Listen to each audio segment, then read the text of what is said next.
One. Yeah, that was just more for emotional strength, not so much for technical editing. Okay, you were just looking for a round of applause. Thank you. A little bit of recognition goes a long way. It really does. So yeah, welcome to the Made for Walking podcast with your hosts, Boots and Tom.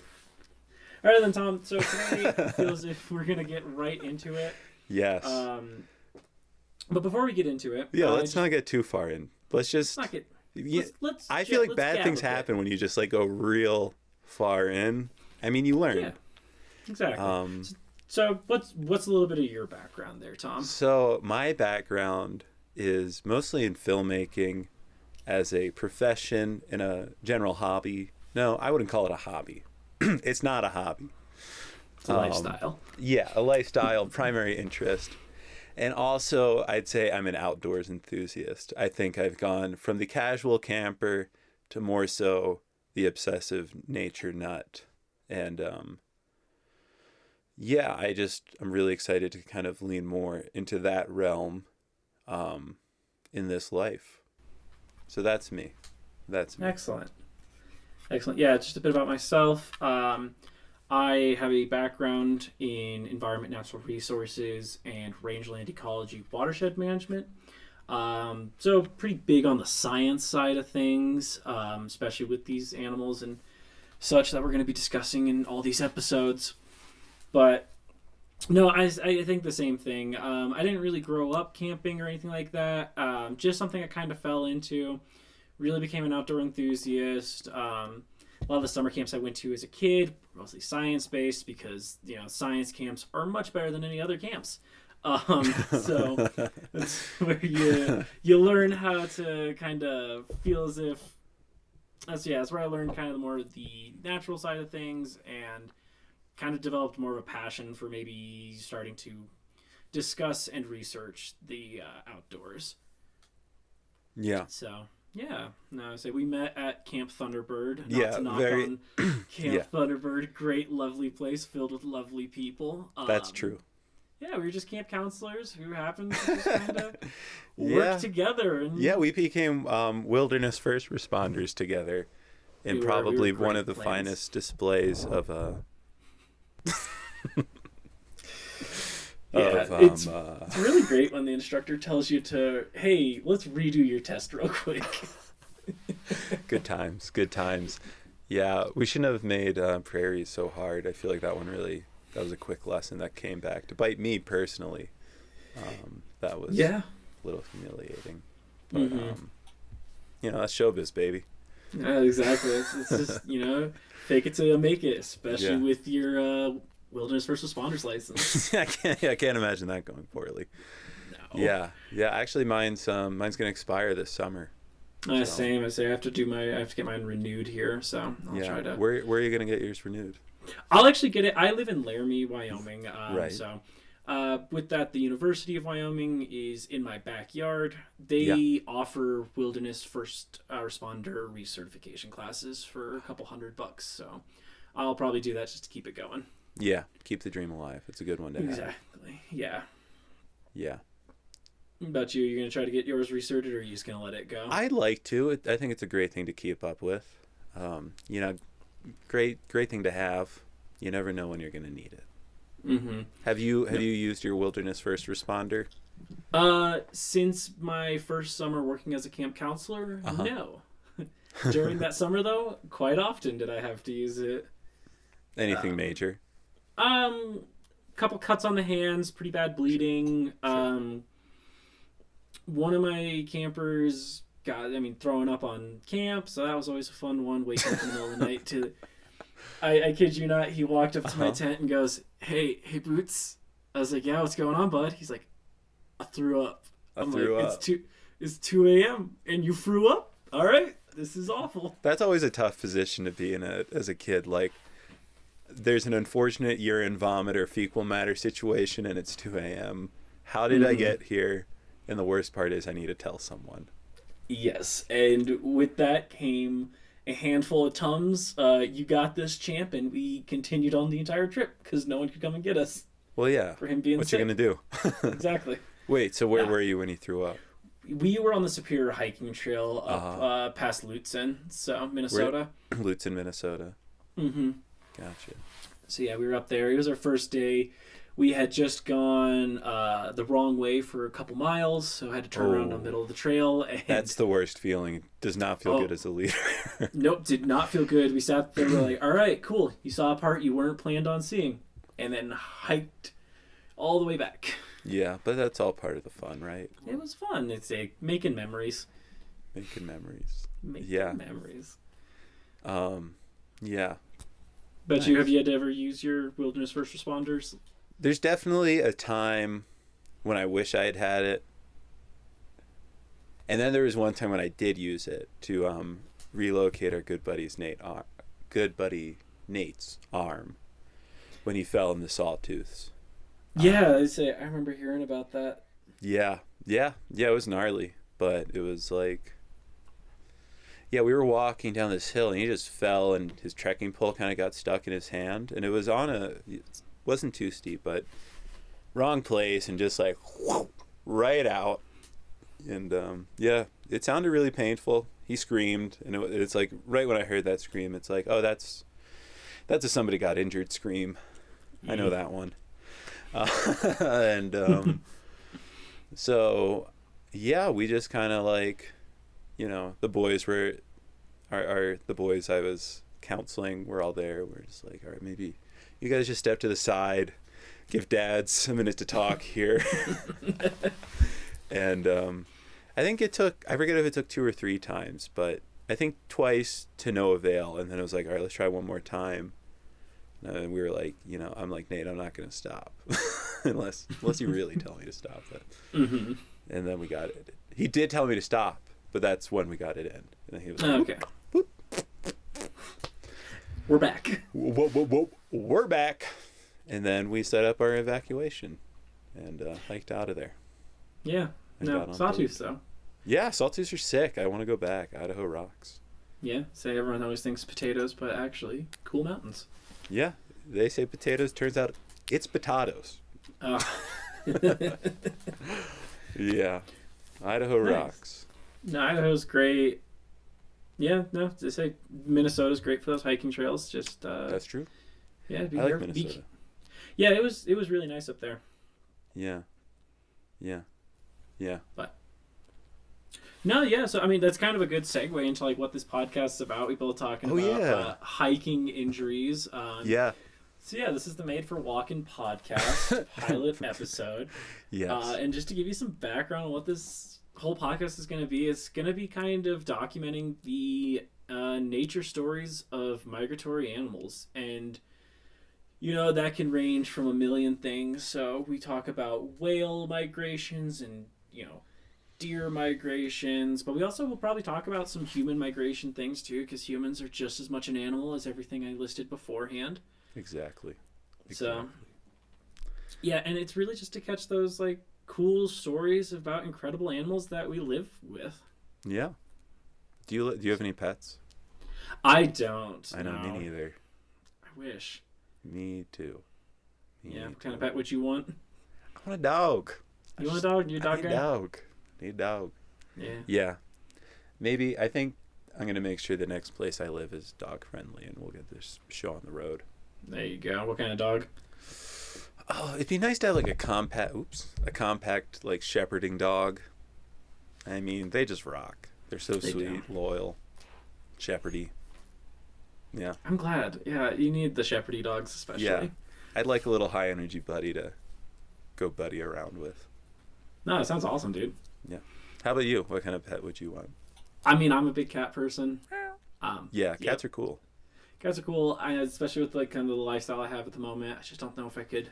Dogs are a lot. Swing a dog with the time and effort, and so. Yeah. But yeah, no, I'd love to do a cat and just kind of have it chew on the place, cause some mischief. That'd be fun to look at. But I mean, I could come over and like knock some cups off the counter if you want. I would love that. My roommates would probably be pissed about it. Typical. I know, they'd be like, hey, who's this stranger in our house knocking over cups? I'm like, that's my, impromptu cat person.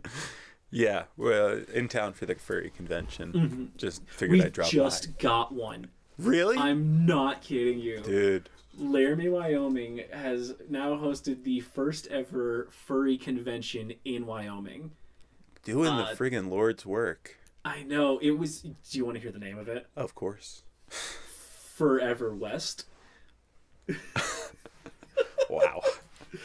No, I heard it was wow. a great event. I'm sure everyone it was. had a great time, and I'm like, that's so dope, because I would not have expected that in a million years.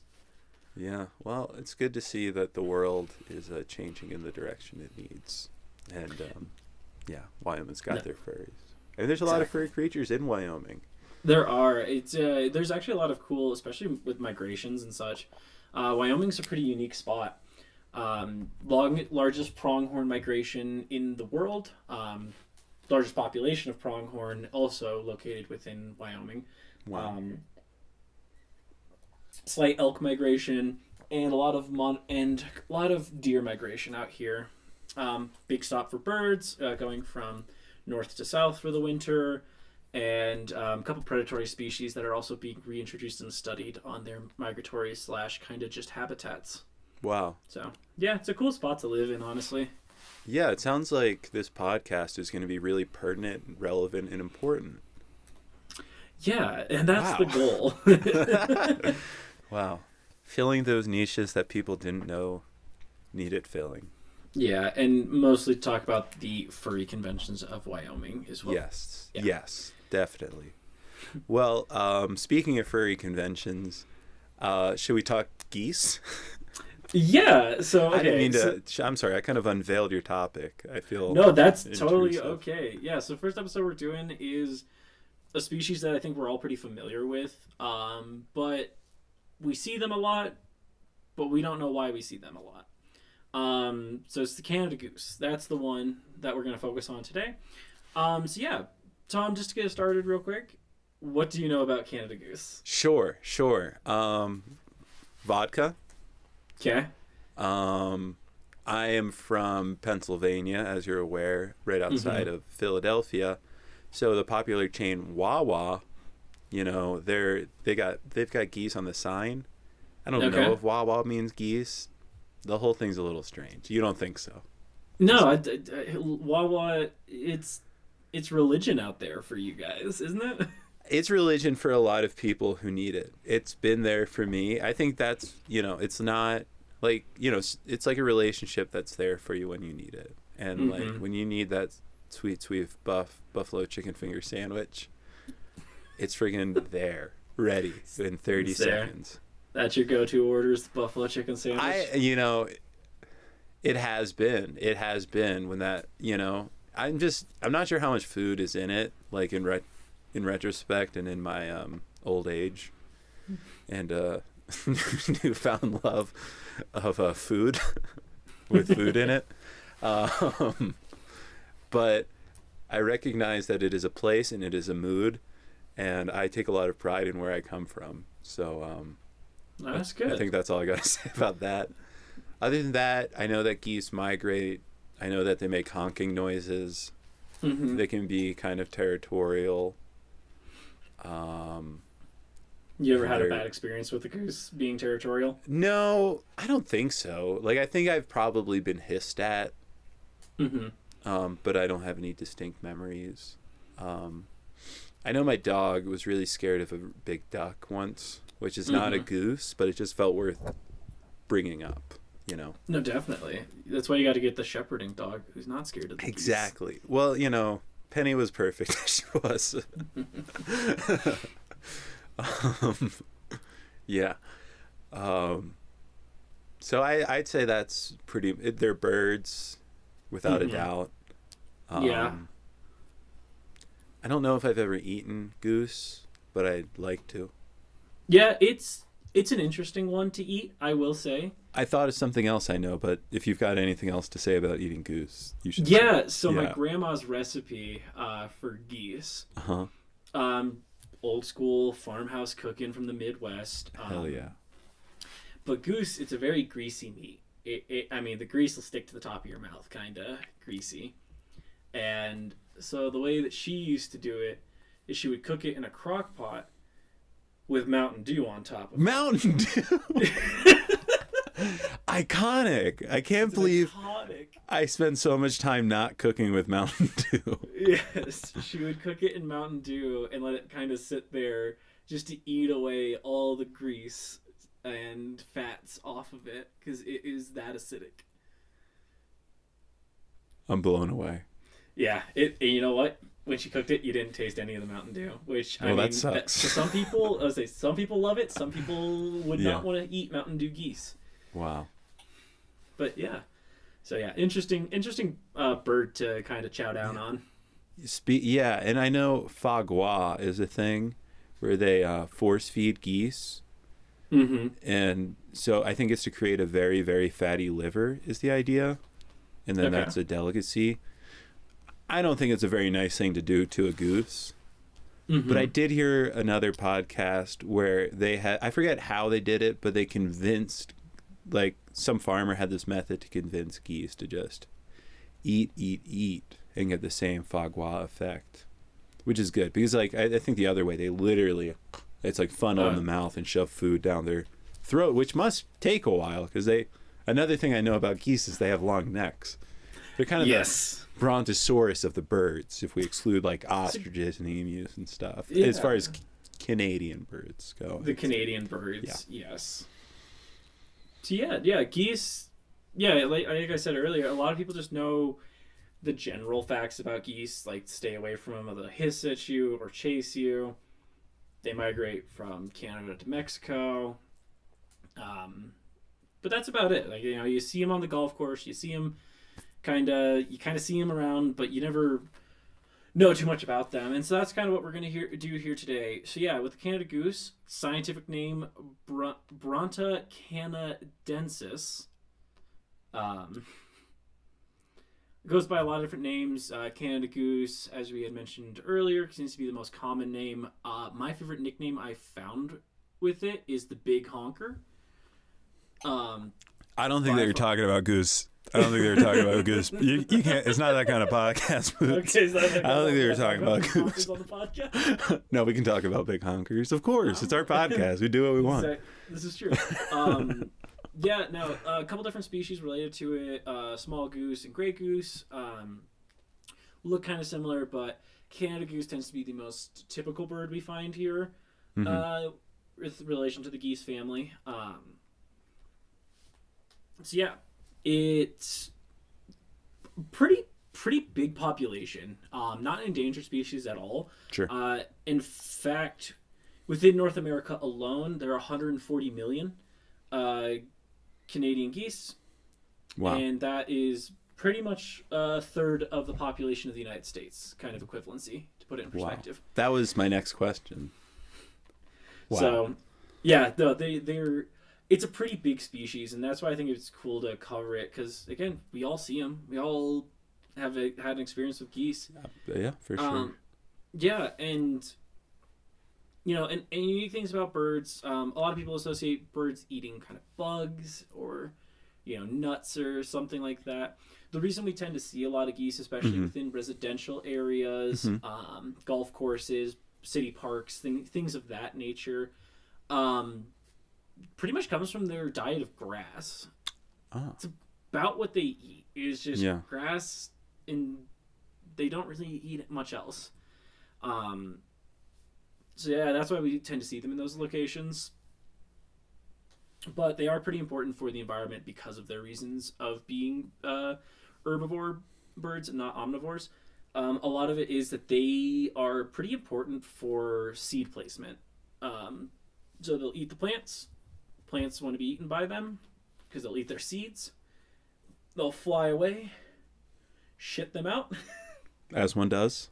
Yeah, you gotta take off. You can't hold it in. No, not for that long of a road trip that they take. Yeah. At least they don't have to go into like gross bathrooms. They just... That's true. They don't have to go to the Wawa bathroom. And well, that's true. No Wawa bathrooms. No Wawa bathroom stops on their pretty substantial journey. Yeah. But yeah, while they're migrating, they stop in spots and eat the seeds. shit them out, and then that becomes seeds can then replace themselves in those spots. Get their plant diversity up in certain areas, and they do actually have a habit of improving biodiversity while also destroying biodiversity. Yeah, so geese are pretty interesting, especially with this grass and habitat and that sheer number that I had mentioned earlier with the 140. They are pretty destructive on grass. They eat everything, and they don't stop eating the grass. Really?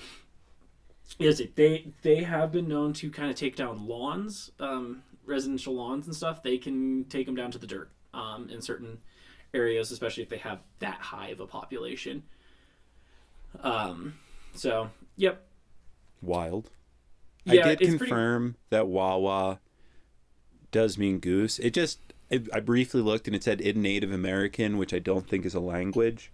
Yeah, say which tribe? Yeah, so I will definitely do a deep dive on that and come back with a better answer next episode. That's going to be great. I cannot wait to hear more about the history of Wawa. Yeah, because we definitely want to hold ourselves accountable on information. That's definitely, I think, a big part of our mission. I think so. The people want to know. That's the other thing. Know. I mean, people are just walking around not knowing and can't do that. That's simple. Yeah. Yeah, so. Anyway, so geese eat grass. They eat a lot of it. They won't stop. Depending on the population size, they won't stop. And also depends on how long they stopped for. Yeah, so during migration, a lot of their migration is for the pure sake of having eggs.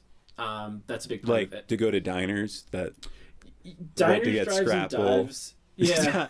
to have breakfast with Guy Fieri is basically their singular goll. I'm so lost. If they could put a Goose with Guy Fieri on an episode, I would be so happy. Honestly, underrated. Underrated. But yeah, no, so it's for their nesting season. Oh, okay. Yes. Gotcha. As much as it'd be fun to watch a goose go into your old school diners to get some scrambled eggs, they're going more for nesting season. So do they really, they would only eat grass? Like if I gave a goose a plate of scrambled eggs, they'd be like, they'd probably also kind of insensitive. Take it for a sec to eat a little bit, but they wouldn't be as happy. Right. Okay. And would they eat a flower?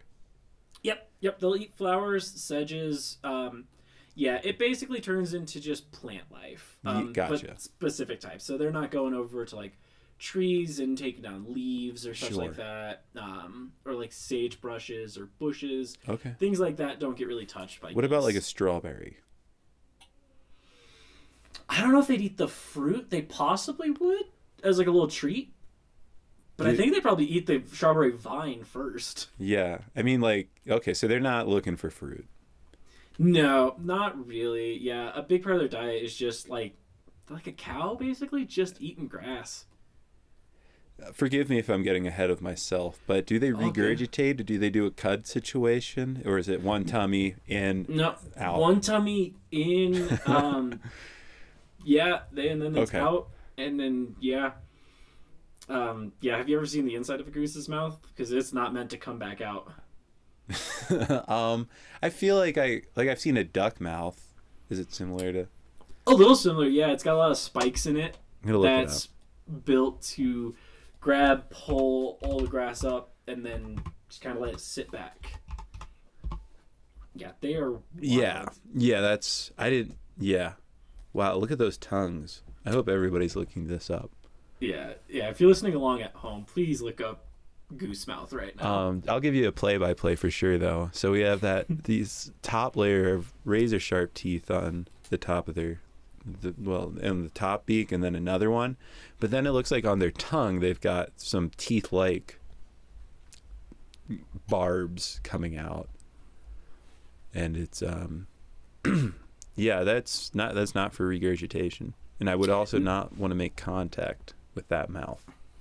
No, yeah, that mouth is pretty much built, since we're pretty used to, as people and experiencing cats and dogs and such like that, A lot of times you just chew with your teeth, and that's how you crunch up your food when you eat your salad. That's how you do it. That's how I do it, at least. I've got some different everyone methods. in the audience. A little non-traditional. Yeah. You got to keep it spicy out there. I try. Yeah, and so that's what a goose's mouth is actually built for. It's built to shred that grass and get those fibers kind of broken up a little bit. Just because plant fiber, especially that kind of plant fiber, is pretty hard on digestive systems and stomach acids, and it can not get fully processed by that, honestly. And so you got to kind of break it down immediately before you can kind of let it sit in your stomach, and that's how geese do it. They'll make their way from north to south, pretty much your region of all of Canada to pretty much the Mexico and U.S. border. That's where they tend to reside in the flying south for winter scenarios. Do they have trouble getting through the border because of modern border control? Sometimes is that why they stop? They stopped there because customs really held up their paperwork. Checking the feathers for cocaine. Yeah, it's a problem down there. The geese cartel is really just like running the show. Yeah, I mean, it's a tale as old as time. It really is. Everyone's always been afraid of geese, and that's the reason. That's the reason, because they run the largest drug cartel in the world, and then just pin it on other people. They really are. They are real bastards about it. Yeah, Breaking Bad got it pretty friggin' wrong. They did. As say, Walter White was not the danger. It was actually the goose in your backyard. Yeah, they are the one who honks.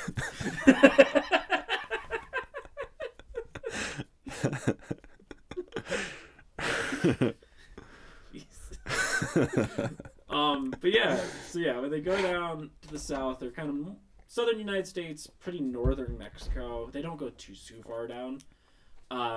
What they do there is they nest, especially with the water bodies down there. There's more water.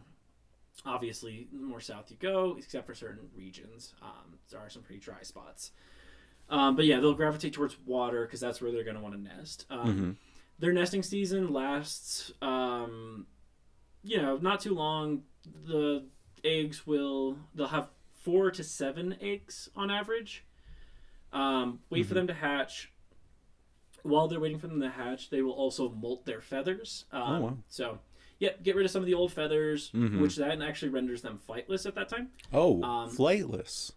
Yeah, so when a bird, and this is pretty common for a lot of bird species, especially aquatic, so ducks also do this a lot too.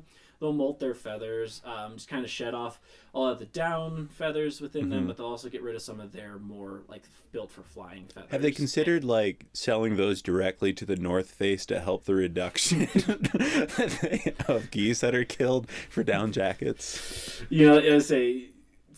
That would be a pretty good way to do it, honestly. Just going around following geese and just taking them every time they fall off. Yeah. Seems more sustainable. Yeah, I'm not really sure how they do it, but I imagine it's something like a farm and they kill them and take all their feathers. I actually don't know how they do it down. I'll have to look into that one too. Yeah, see. But so they'll do that.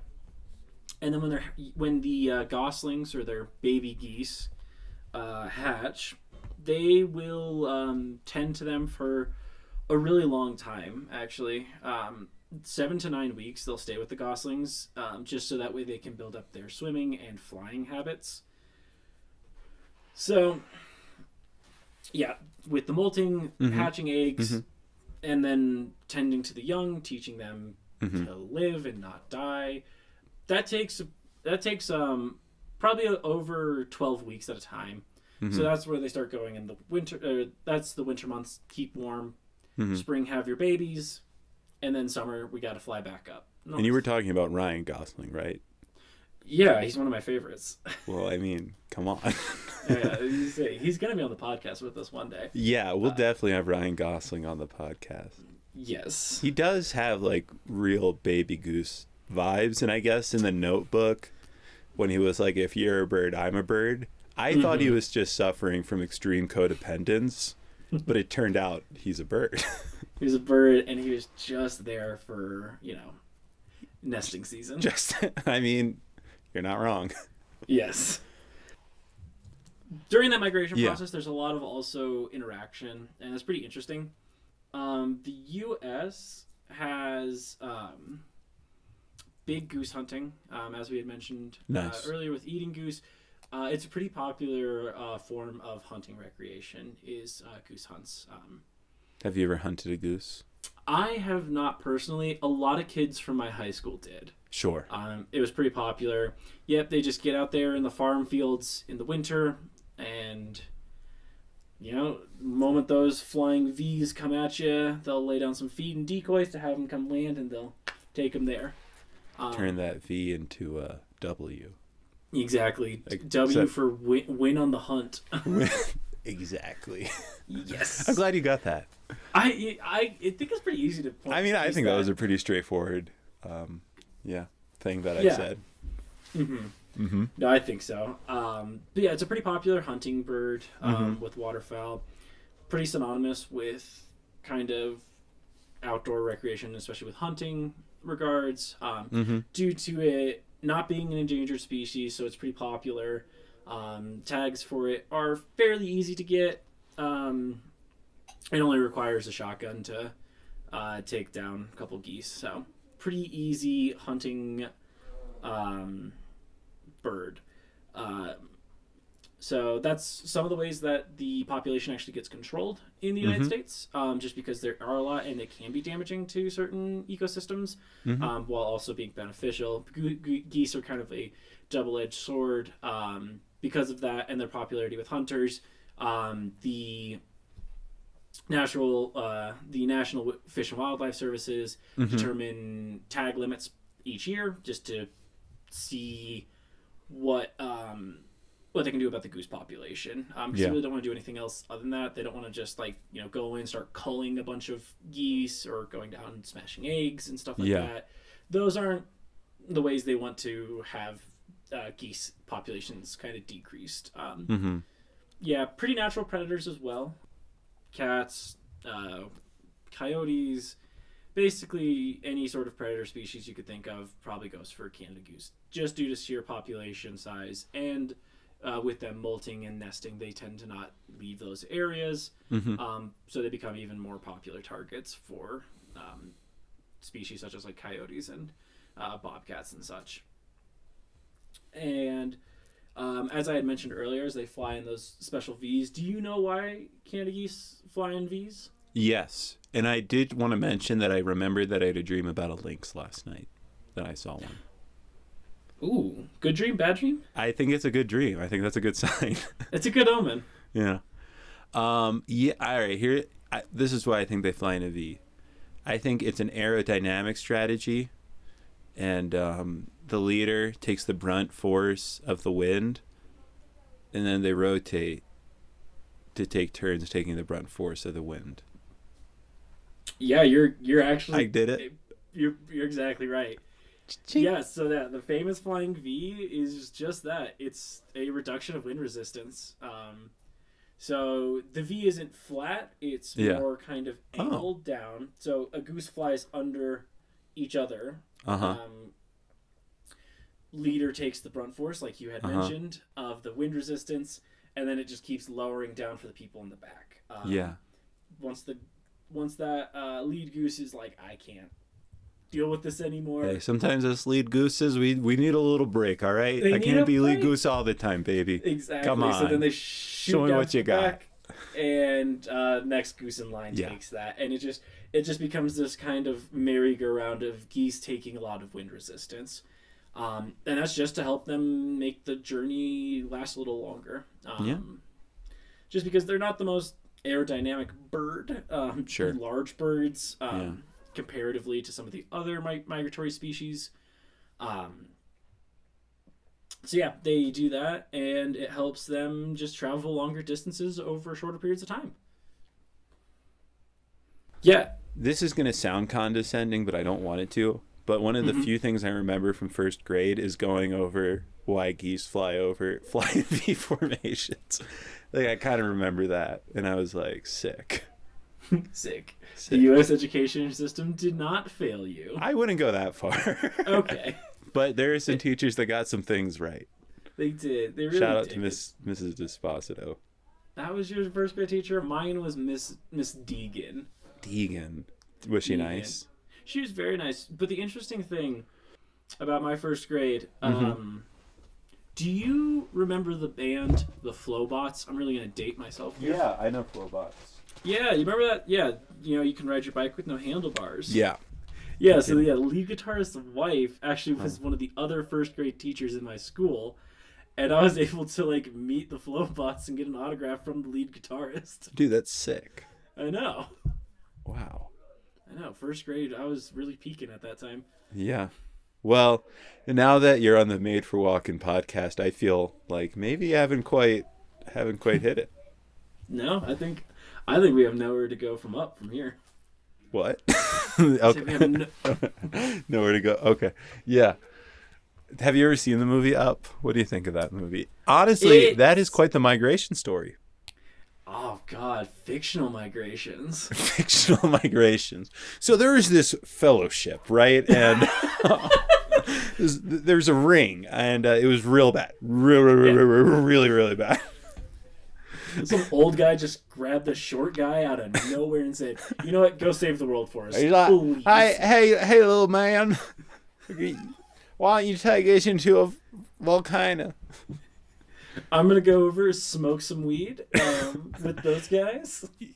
We'll have a party tonight, and bring your friend who grows those plants. Yeah, I like him. Yeah. How about those other two guys? Can I bring my other two friends? I hate them, but bring them anyways. Bring them. I don't like them. I don't approve. I think it's going to be a problem, but now that you mention it, I want them here. Yeah. Yeah. And that is Lord of the Rings. Yeah, as I say, if anyone didn't get that reference, I really hope we did a great job of doing a great synopsis. And sorry for this spoiling it. Yeah. Yeah, I say we should have gotten a little spoiler alert before that one. Yeah. But yeah, no, as to say, yeah, geese tend to be just a pretty staple migratory species, especially when we just say the word migratory species. A lot of people tend to think of them because birds flying south for the winter tends to be a pretty common phrase in our vernacular. Yeah, except my roommate's Australian, and she was making a joke about birds flying north for the winter, and I was like, "What?" I was like, "Oh right." Yeah, they're at the bottom of the world for some reason. Yeah, we won't get into all that. We'll just keep north, south. We'll just keep it normal. We'll just be normal. Keep it normal. Yeah, we'll just be normal. Exactly. Yeah. No. So. Yeah. Yeah, they're pretty. What's the other big thing? Oh yeah. So for a lot of people, especially back more pioneer days and such like that, calendars weren't as readily available maybe, or when people were, even before that, even with the First Nations people living in America and the North American region, geese were a pretty fundamental way of showing change of season.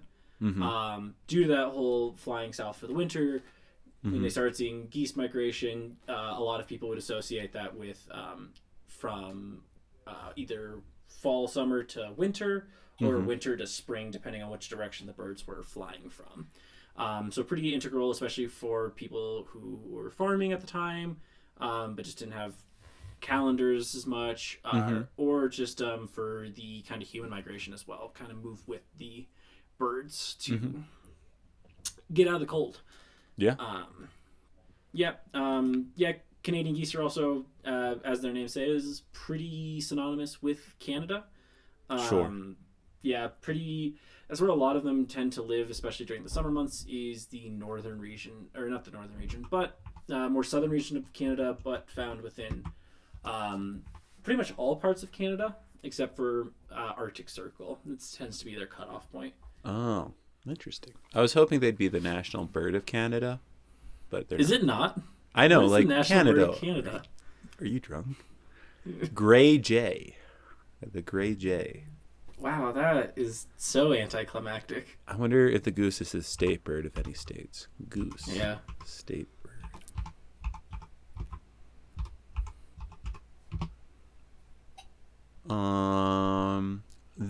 Not the Canadian goose, but the Neen goose is the state bird of Hawaii. Alright. Whoa, they're pretty cool.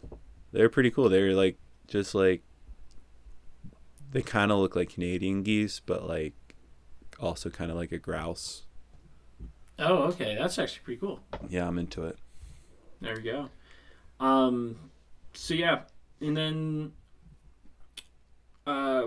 as we talk about habitat, especially from going from the northern parts of Canada down to kind of the southern part of the United States, northern Mexico, one thing that is happening at the moment is natural habitat destruction from human development, especially within the United States.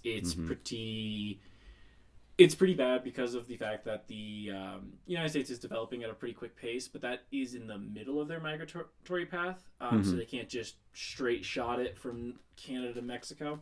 They do have to have a lot of layover spots, and a lot of the natural kind of places they would go, so more like the forested areas, more lakes and stuff like that, are kind of getting threatened by a number of human impacts, with reservoirs being developed, kind of taking away water from their normal migratory paths.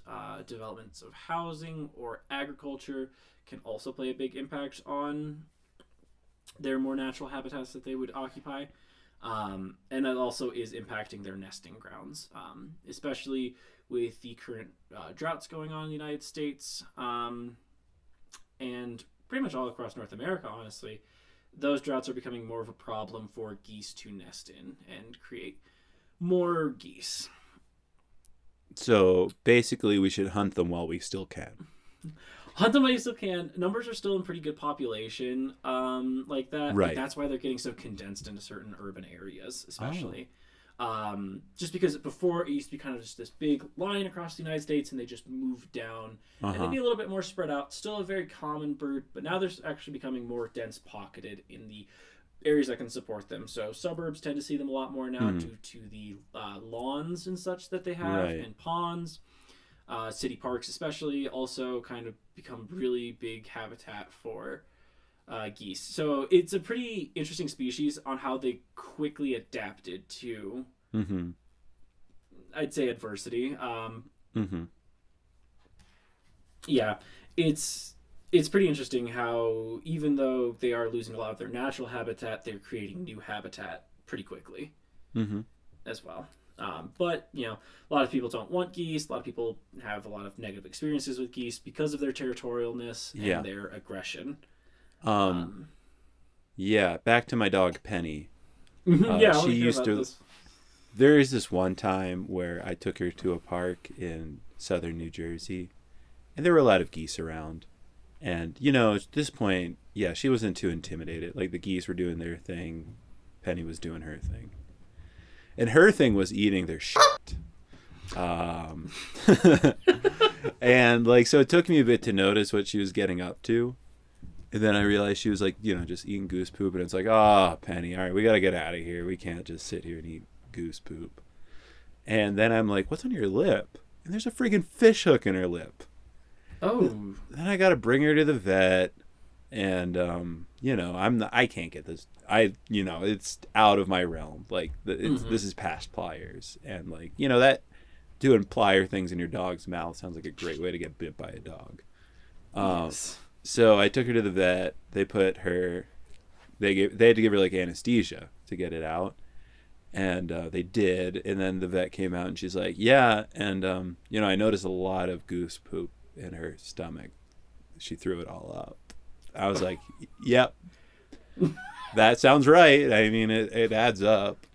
And so that's just another goose related experience. And well, when you were talking about why people don't like geese, I mean, there's absolute fields covered in goose poop, goose droppings. I feel like that's why people don't like them. Yeah, I say that's a big one as well, because it is some nasty. And it'll be shit everywhere. Like, I remember even in, like, middle school, it was just, you know, like, it's not like you could not step on it. It was just like, exactly. We're out in gym class and we're stepping on goose poop, loving life. Exactly. Yeah. You take your kid to the park and then they come back covered in goose poop. Just covered in it. Just rolling in it. Exactly. Yeah. Yeah. I know my sister-in-law. She has a very big hatred towards geese. She's not a very tall person, I will say. Uh-huh. So Little Napoleon complex. Not so much. I just think the geese find her on even playing fields. I see. So they're like, yeah. So it's a little bit more of a fair fight in their eyes. Uh-huh. And at her old place, there was a pond in the backyard. It was more of a shared neighborhood. Lots of geese. Yeah. And so she would take her dog for a walk. Uh-huh. And I mean, they would just chase her a little. Really? Bit. She had to like figure out ways to scare geese away from her before they would start going after her, because a lot of their nests were also kind of in her backyard and near the sidewalk and such, and so they were. Yeah, it was like an ongoing battle between my sister-in-law and the geese. Damn. Who won? I don't know. Or is it still ongoing? Moved, so she moved. So the geese won. I think the geese honestly. Up to the geese. Damn. One by forfeit. One left. And I ask her nowadays, I'm like, so you having any problems with geese? Because she's in kind of more of a suburb that doesn't have as many water around. She's like, not a single problem. And I'm like, all right, so you got bullied by geese enough to move. Yeah, I wonder if she was looking for that. Yeah. Yeah, somewhere without geese. I get it. They're, geese are pretty sick. I mean, that's like a big bird to get to see a lot of. They're big animals. They're pretty big. Yeah, nicknamed the Big Honker. Still so funny. Yeah, it's a big bird. It's a common bird. Pretty unique, honestly, for a lot of people to see like that type of bird. Yeah. Not many people see like trumpeting swans or other kind of larger aquatic birds that have a pretty unique call to them. So I think it's an interesting one that, for a lot of people, they do get to experience something like that and are pretty bear witness to a pretty substantial migration. Yeah. Especially when we talk about migratory species. Not everyone's just sitting out there back door looking at deer, for example, or they don't go and see salmon migrations. But it's one that a lot of people get to see witness, right. You don't not something you have to seek out, but more so like you probably know about. You would have seen a goose migration before you knew anything about it, because it's just and this, the geese are in the sky. So you see like maybe the small V here and there, but it's so cool, and I always think it's really cool when you see just those massive V's and there's multiple of them all over the sky and such, and then the noise they make is pretty interesting too. You just hear that honking coming. Yeah. Let's hear I want to hear your best impression. What